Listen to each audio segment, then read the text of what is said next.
والذین هم لفروجہم حافظون، یعنی وہ لوگ جو اپنی شرمگاہوں کی حفاظت کرتے ہیں، اپنی جنسی خواہشات کو پورا کرنے کے لیے کسی ناجائز طریقے کا سہارا نہیں لیتے۔ ہم میں سے کتنے لوگ اس معیار پر پورا اترتے ہیں؟ ہم کہاں کھڑے ہیں؟ اس آیت کریمہ کے سامنے ہم سب کو اپنا جائزہ لینا چاہیے۔ ہمارے پیارے نبی حضرت محمد صلی اللہ علیہ وآلہ وسلم نے فرمایا، جو شخص مجھے صرف 2 چیزوں کی ضمانت دے، صرف 2 چیزوں کی، ایک اپنی زبان کی حفاظت اور دوسرا اپنی شرمگاہ کی حفاظت، تو میں اس امتی کے لیے جنت کی ضمانت دیتا ہوں۔ یہ حدیث شریف کا مفہوم ہے، اور اللہ رب العزت فرماتے ہیں والذین هم لفروجہم حافظون، جو اپنی شرمگاہوں کی حفاظت کرتے ہیں، جو اپنی خواہشات کو ناجائز طریقوں سے پورا نہیں کرتے۔ یہ ان مومنوں کی بات ہے جو جنت الفردوس کے وارث بننے والے ہیں، جن کے اندر یہ خصوصیات پائی جاتی ہیں۔ لیکن ہم کیا کر رہے ہیں؟ کیا ہم اس آیت کی دچیاں نہیں اڑا رہے؟ جب دل چاہا جس سے چاہا بات کر لی، کوئی روک ٹوک نہیں۔ جب دل چاہا کسی سے ہاتھ ملا لیا، کوئی ڈر خوف نہیں۔ جب دل چاہا سر اٹھا کر کسی کے گھر چلے گئے اور اپنی آنکھوں سے نامحرموں کو جی بھر کر دیکھ لیا۔ گھر واپس آئے لیکن کنٹرول نہ ہوا، کسی سے مل کر بھی لے، اور اگر کنٹرول نہ رہا تو پتہ نہیں کہاں سے کہاں جا پہنچے۔ ہم نے اپنے نفس کو بالکل کھلا چھوڑ رکھا ہے۔ نفس نے گویا رسیاں ڈال کر ہمیں اپنی گرفت میں جکڑ لیا ہے۔ وہ جہاں لے جاتا ہے ہم چلے جاتے ہیں۔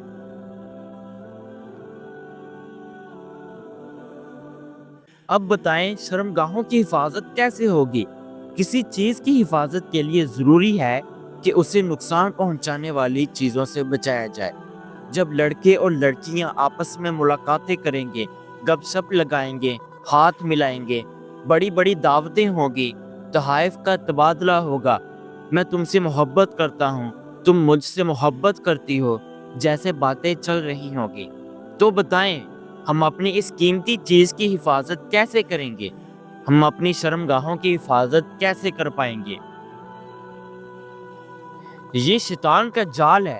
شیطان کا سب سے بڑا تیر یہی ہے۔ وہ انسان سے یہی چاہتا ہے کہ کسی طرح اس سے زنا کروائے، کسی طرح ایک نامحرم دوسرے نامحرم کو چھو لے، کیونکہ وہ جانتا ہے کہ اس معاملے میں انسان بہت کمزور ہے۔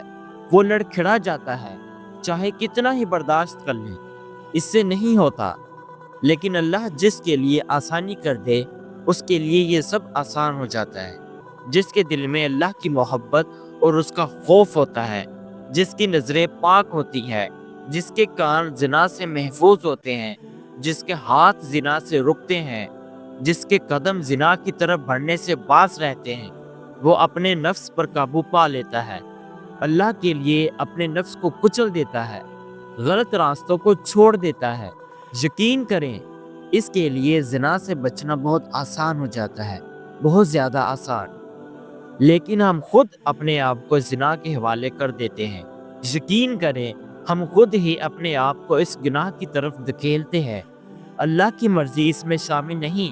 اللہ نے واضح طور پر فرمایا وَلَا تَقْرَبُوا الزِّنَا إِنَّهُ كَانَ فَاحِشَةً وَسَاءَ سَبِيلًا، زنا کے قریب بھی مت جاؤ، یہ بہت بڑی بے حیائی کا کام ہے۔ اور نبی پاک صلی اللہ علیہ وآلہ وسلم فرماتے ہیں کہ جب کوئی لڑکا اور لڑکی زنا کی کسی بھی سرگرمی میں ملوث ہوتے ہیں اور وہ اس لمحے مومن نہیں رہتے، ان کا ایمان ان سے جدا ہو جاتا ہے۔ جب دو نامحرم اس گناہ میں ایک دوسرے سے لذت لے رہے ہوتے ہیں، تب تک ان کا ایمان ان سے الگ ہو جاتا ہے۔ سوچیں اگر اس حالت میں موت آ جائے، لذت تو چند سیکنڈ، چند منٹ یا چند گھنٹوں کی ہوگی، پھر ختم۔ لیکن اگر اللہ نے اس گناہ کی سزا میں گرفتار کر لیا تو کیا ہوگا؟ ہم اس بارے میں سوچتے ہی نہیں۔ اللہ فرماتے ہیں کہ زنا بہت بڑا گناہ ہے، بہت بڑا گناہ، یہ کوئی چھوٹا گناہ نہیں۔ اسلام میں زنا کی سزائیں بھی ہیں، اتنا سنگین گناہ ہے۔ جھوٹ بولو، اللہ نے دنیا میں اس کی کوئی سزا مقرر نہیں کی۔ غیبت کرو، یہ بھی بڑا گناہ ہے، لیکن اس کی کوئی دنیاوی سزا نہیں کہ غیبت کرنے والے کو پکڑ کر مارو یا سزا دو۔